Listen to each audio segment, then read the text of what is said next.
Y'all, I moved into a haunted house. And to make it even worse, it was in the projects.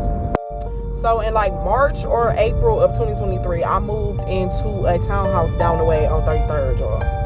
So my first night in there, it was just me and my son. And my son, he keeps coming to my room telling me that somebody is coming up the stairs.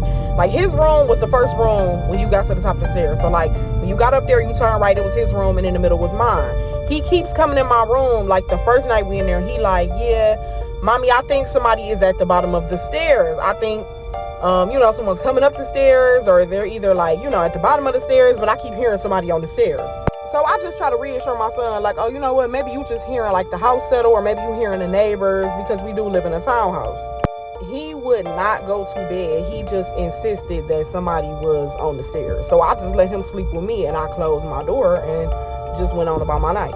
So I just had took it like, maybe he was just having a little bit of trouble adjusting to the new house, or, maybe he was just scared, or, him just being a kid.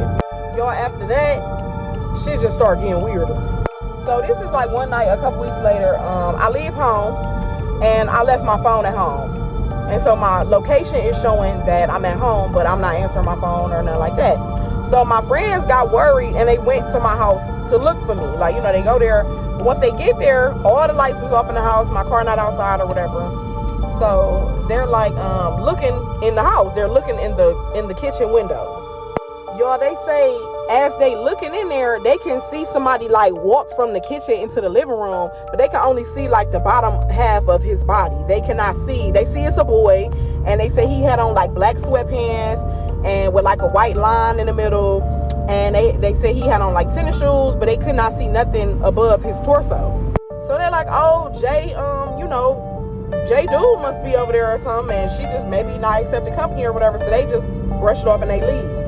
The next day I see them and I'm talking to them. They like, yeah, last night we came to your house. There was a dude walking around in your kitchen and we seen him. We just thought you ain't want to be bothered. And I'm like, no, nobody was in my house last night. I was gone. Like, my house was empty. So I don't, now at this point, I don't really know like what's going on or whatever. So after this, like, shit just kept happening. Like, weird shit just kept happening. So one night I drop my son off at my baby daddy's sister's house, and I leave him there, and I go home and I call my baby daddy. And he's like, as I'm talking to him or whatever, I tell him like big conversation, like, yeah, I dropped baby G off already and he gone. And he like, well, if he gone, then who was that talking in the phone when I first got on the phone? Like, it was a little kid talking.